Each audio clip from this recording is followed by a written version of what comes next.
Salut, bienvenue pour un nouvel update lecture. Je suis contente parce que j'ai retrouvé non seulement un très bon rythme de lecture, j'espère que ça continue au moment où sort cette update, mais aussi et surtout du coup j'ai retrouvé de l'avance entre le moment où je filme la vidéo et le moment où elle sort, ce qui pour mon organisation personnelle et ma tranquillité d'esprit est quand même beaucoup plus simple parce que devoir vite terminer un livre pour vite tourner l'update lecture qui sort dans 3 jours, c'est un peu compliqué à gérer au quotidien, donc là j'aime bien. Avoir de l'avance, franchement c'est cool.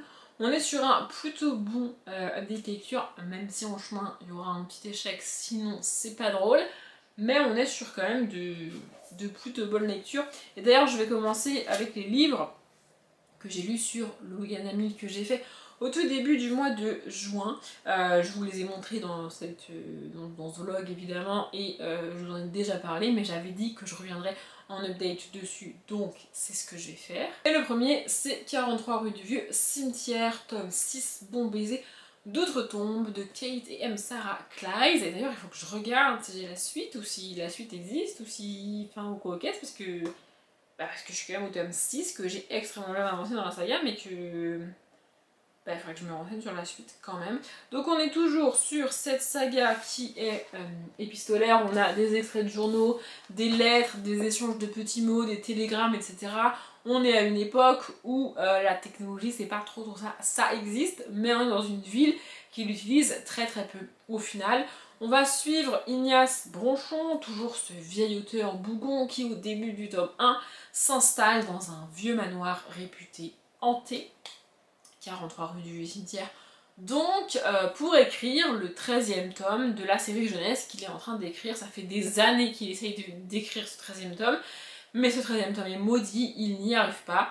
Donc au tout début du tome 1 et au début de l'été, d'ailleurs c'est le moment de lire le tome 1 si jamais, il s'installe dans une manoir pour être tranquille tout seul et pouvoir écrire ce livre. Sauf que rien ne se passe comme il l'a prévu. Il découvre que la réputation du manoir est pas franchement abusée, si vous voyez ce que je veux dire, et qu'en plus il y a un habitant dans ce manoir. Il n'a pas vraiment lu le contrat de location, et en fait dans le contrat il s'est engagé à s'occuper de cette personne qui est présente dans la maison, et donc ces deux événements mis bout à bout font que il a pas vraiment le temps de se concentrer, de se poser au calme, tranquille pour écrire comme il le voulait. Et donc c'est un peu compliqué, mais au fil de la saga, nos personnages vont nouer des liens les uns avec les autres et écrire des livres ensemble et pas Ignace tout seul. Du coup, ici on a une ancienne conquête de Ignace qui le recontacte parce que suite aux événements qui se sont passés dans les tomes d'avant, il est quand même devenu un petit peu populaire et cette femme le retrouve en fait par les journaux, par les informations qu'elle a. Elle trouve cet homme qu'elle a connu quand elle était plus jeune et donc elle le recontacte, elle vient sur place pour être avec lui, etc. Ignace n'est pas du tout d'accord pour la recontacter, pour lui reparler, et donc ça donne lieu à des espèces de courses-poursuites par lettres et mots interposés, et c'est assez chouette, assez cool, et du coup ça donne à Ignace l'idée de créer une entreprise de cartes avec des petits mots dessus quand tu veux rembarrer une personne en gros, mais le faire de manière pas trop violente et pas trop méchante. Voilà. En gros, le but de l'entreprise, c'est ça, tu contactes l'entreprise, ils t'écrivent un petit mot gentil avec une petite rime pour faire passer le truc. Bon, je trouve ça pas ouf comme idée, mais en gros c'est ça qu'on va suivre. Ici, on a toujours les autres habitants du 43 rue du Vieux Cimetière. C'est une saga que je trouve géniale et j'aime tellement la forme que ça a en fait, vraiment tous ces échanges de lettres, de petits mots. On a aussi parfois des personnages qui s'écrivent comme ça et qui se répondent. Ça me rappelle les petits mots que je faisais quand j'étais au collège ou au lycée. Je pense que ça se fait encore parce qu'en vrai c'est un peu universel. Mais en gros, tu prenais une feuille, t'écrivais quelque chose, tu l'envoyais à la personne à travers la classe en plein cours, hein, vraiment. La personne te répondait et puis te la renvoyait, et comme ça, et à la fin ça donnait vraiment ce genre d'échange, de conversation avec des écritures différentes, comme c'est le cas ici. Enfin, franchement, je trouve le format du livre absolument génial, l'écriture hyper bien faite, et en fait à lire c'est hyper fluide et hyper cool, mais à écrire ça doit être un peu prise de tête quand même, et franchement c'est génial. Vraiment j'adore cette saga. Je vous le dis et je vous le répète à chaque fois, ça fait 6 tomes que je vous en parle, donc je pense que vous avez compris. Ensuite j'ai lu Charamba, Hôtel pour chat, le tome 2 ici, Félin pour l'autre de Marie Pavlenko et Marie Voyelle. Ici on suit donc un hôtel, une pension pour chat. Je vais essayer de résumer ça rapidement parce que je m'embrouille et je m'en mêle les pinceaux. En gros on a une vieille dame qui a une assez grande maison, qui a 3 chats elle-même et qui adore les chats. Et donc elle a ouvert une pension qui fait que toi, propriétaire de chat, quand tu pars en vacances, tu peux déposer ton chat chez elle, elle va s'en occuper, elle va gérer, etc. Et puis toi tu peux partir en vacances tranquille et quand tu reviens tu récupères ton chat. En gros, c'est ça. Et donc dans chaque tome, donc ici c'est le deuxième, il y a des nouveaux chats qui arrivent à la pension. Et nous on suit les chats principaux qui vivent à l'année à la pension parce qu'ils sont à la vieille dame propriétaire de la pension. Vous voyez. En gros, ici on suit Bobine, Couscous, Carpette et Mulot, il y en a 4, pardon, donc qui sont les chats qui vivent là tout le temps. Et il y a un de ces chats qui va tomber amoureux d'un oiseau. Ce qui donne lieu à des situations absolument cocasses, absolument hilarantes. Et dans le même temps, on a deux nouveaux pensionnaires à Charamba, Hôtel pour chat, qui viennent foutre un petit peu le bazar, et qui sont une race de chats bien particulière, que personnellement j'aime pas du tout. J'aime pas du tout cette race de chat. Mais franchement c'est hyper fun à lire, c'est hyper cool, c'est hyper mignon. Regardez le genre d'illustration qu'on a, enfin franchement c'est absolument magnifique. J'adore. Ça se lit hyper bien, c'est hyper fluide, c'est hyper cool. Et moi, je suis de la team chien, je le dis à chaque fois. Mais ce genre de petit livre qui parle de chat, franchement j'adore. Je trouve ça absolument génial. Donc là, c'est toute une question de la romance, un peu de comment tu fais quand tu tombes amoureux de la mauvaise personne. Parce que clairement, un chat qui tombe amoureux d'un oiseau, c'est pas hyper facile hein, en termes de relation. Voilà, franchement j'ai adoré. J'ai un vent de folie souffle dans les couloirs, c'est absolument génial. Vraiment, j'adore cette saga. Ensuite, j'ai lu Le Gardien des Tempêtes, le tome 1 de Catherine Doyle. Ça partait bien, et puis en fait ça m'a saoulée. Donc j'ai lu ici 107 pages, et je me suis arrêtée. Ici en gros on va suivre Fionn, qui est un jeune garçon de je dirais 7-8 ans, par là. Sa sœur et lui vont en vacances chez leur grand-père. Donc eux vivent à Dublin, c'est ça. Et ils vont en vacances donc chez leur grand-père qui vit sur une petite île irlandaise. Hein, c'est l'Irlande, Dublin, un truc comme ça. Bref, donc sur une petite île un peu isolée du monde, etc. qui n'est accessible que par ferry, enfin bref. Donc il débarque là-bas, sa sœur connaît un peu les lieux parce qu'il y est déjà venu l'été d'avant, et puis Fionn va découvrir l'univers, l'île, son grand-père qui connaît très peu au final, et en apprendre un peu plus sur cette famille qu'il n'a pas vraiment fréquentée. Mais en fait, j'avais cette sensation de patauger dans la semoule. Vraiment, l'autrice veut nous montrer plein de choses différentes en même temps, et au final, tout est survolé, on n'a pas vraiment d'éléments qui nous sont donnés, on a une part de fantastique avec des bougies ici, et en fait, tout est flou, tout est mal donné, c'est pas mal écrit, c'est pas mal construit, mais le choix de l'ordre des éléments qui nous sont donnés, pour moi est mauvais. Vraiment il y a un truc qui coince, et aussi surtout à chaque fois qu'il y a un élément fantastique qui arrive et qu'on nous raconte, j'arrivais pas à me les imaginer, ça bloquait dans mon cerveau. Vraiment, je lisais les mots et il n'y avait rien dans mon cerveau. Moi normalement je suis le genre de lectrice où quand je lis, j'imagine les choses. Si tu me parles d'une maison bleue, je vois la maison bleue, tu vois. Si tu me donnes la mer, je suis sur la plage avec le sable, la mer, les vagues et tout. Vraiment, j'ai les images dans ma tête.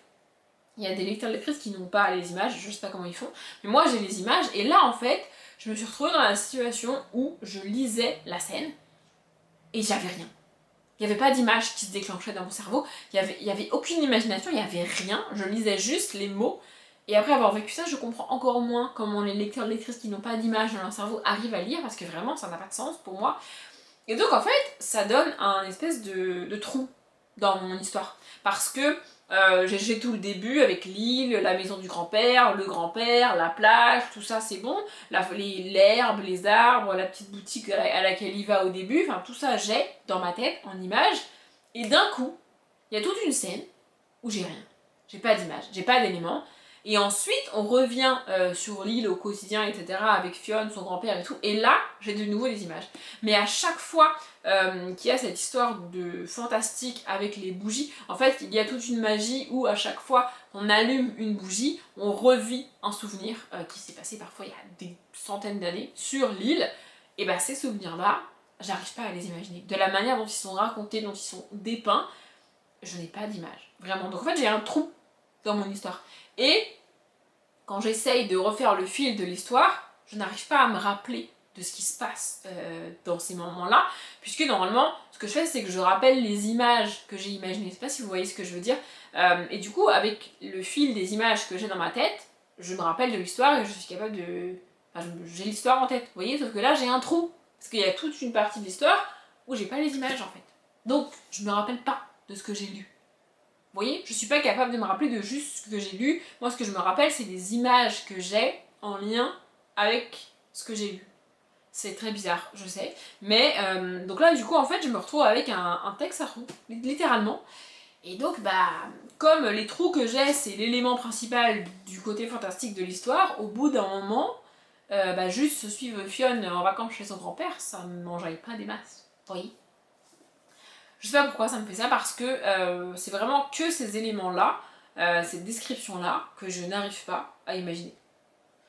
Donc je peux pas lire sans image, et du coup ça a été vraiment très perturbant.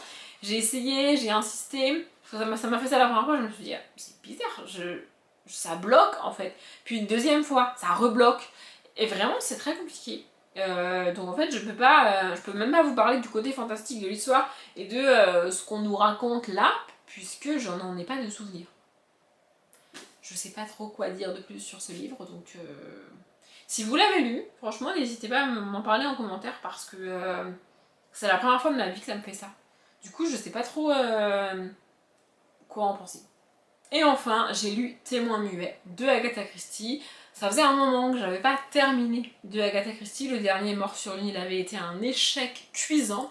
Et ici, j'ai bien aimé, mais je trouve la fin inhumaine. Vraiment, c'est le mot pour moi. Faire ça à ces personnages féminins, ça me donne littéralement envie de gerber. Mais évidemment, je vais pas pouvoir vous dire ce qui me dérange à ce point avec cette fin et avec cette révélation finale, parce que sinon ça spoilerait tout. J'en ai pas mal parlé en vlog et le résumé reste toujours le même. Ici en gros on va avoir une vieille dame qui va décéder. On est dans une famille un peu riche, un peu aristo, qui vit en banlieue de Londres depuis des décennies. C'est la même maison familiale, vous voyez. Donc il y avait plusieurs frères et sœurs d'une fratrie, et la vieille dame qui décède, c'est la dernière vivante de cette fratrie. Elle n'a pas eu d'enfants, mais ses frères et sœurs ont eu des enfants. Donc elle a 2 nièces et un neveu qui prennent la suite de la maison à sa mort. Sauf que, au moment où elle meurt, on découvre que peu de temps avant sa mort, elle a fait quelque chose à laquelle personne ne s'attendait, et qui va bouleverser la suite des événements pour les nièces et le neveu en question. Et toute un petit peu la vie de la maison, avec, on parle d'une époque où il y a des bonnes, une cuisinière, etc. dans la maison, et en fait toute la dynamique de la maison est chamboulée par cette chose qu'elle a fait avant de mourir. Le livre démarre, on sait qu'elle est morte, et puis ensuite on va remonter un petit peu le temps pour nous raconter les événements qui se sont passés 2-3 semaines avant sa mort. Et après tout ça, on a l'arrivée de Hastings et Hercule Poirot. Normalement, les Hercule Poirot, ça commence pas comme ça. On est directement dans la tête de Hastings, et c'est Hastings qui raconte tous les livres de Hercule Poirot, du début à la fin. Mais ici, non, on a un point de vue externe au début, et ensuite Hastings et Hercule Poirot arrivent, et Hastings va raconter l'enquête en elle-même de Hercule Poirot, sachant que les éléments qu'on a eu nous avant, eux, ils vont les avoir au fur et à mesure de l'enquête. J'ai pas trop compris pourquoi ce choix de la part de l'autrice, mais bref, c'est bel et bien Hercule Poirot, même si en démarrant, on n'en a pas l'impression. Et donc en fait, tout l'enjeu, c'est de savoir si... c'est de savoir, qu'est-ce qui a motivé cette décision qu'elle a prise peu de temps avant de mourir, Ça a l'air d'être une mort naturelle parce que c'était quand même une vieille dame. Est-ce que c'est réellement le cas? Si c'est pas le cas, comment on l'a tuée? Qui? Etc. etc. Et donc ça c'est tout l'enjeu de l'enquête d'Hercule Poirot. J'ai bien aimé le livre, mais vraiment la révélation finale pour moi c'est de l'antiféminisme pur à tous les niveaux. Et alors faite par une femme comme Agatha Christie, c'est pire que tout. Vraiment, enfin c'est... Pour moi c'est horrible de faire ça. Vraiment, j'en veux énormément à l'autrice. Je suis dégoûtée de cette fin, je suis désespérée par cette fin. Vraiment, vraiment, si vous l'avez lu, j'espère que vous comprendrez ce que je suis en train de dire. Mais vraiment, cette révélation finale, en fait, ce rebondissement final et ce retournement de situation finale, je comprends pas comment tu peux faire ça en fait. Vraiment, je comprends pas. Vraiment, pour moi, ça n'a aucun sens. C'est catastrophique. Vraiment, c'est catastrophique. Mais c'est pas moi qui choisis, c'est pas moi qui décide. J'ai quand même bien aimé le livre. J'aurais préféré. En fait, à la fin, l'autrice avait le choix entre deux finales possibles. Un qui est vraiment cool, vraiment sympa et qui permet d'aborder un sujet extrêmement difficile, de le dénoncer, de le mettre au premier plan, et l'autre qui vient nier tout ce combat féminisme, et vous savez quel choix elle a fait. Vraiment, j'essaye de vous donner les éléments sans vous spoiler, et même quand vous lirez, de pas vous spoiler, vous voyez, enfin, je sais pas si vous voyez ce que je veux dire, mais c'est difficile, mais ouais, vraiment, je suis dégoûtée par cette fin, il n'y a pas d'autre mot, mais j'ai quand même bien aimé le livre. Je vais m'arrêter là parce que honnêtement j'ai beaucoup trop chaud pour continuer cette vidéo, mais je vous ai quand même dit ce que je voulais vous dire normalement sur ces 4 livres. Je m'arrête là, j'espère qu'il fait plus frais chez vous que chez moi à l'heure où je filme. J'espère aussi que la vidéo vous a plu. Comme d'habitude, je vous souhaite une bonne journée, un bon après-midi, un bon appétit ou une bonne nuit, et je vous dis à bientôt.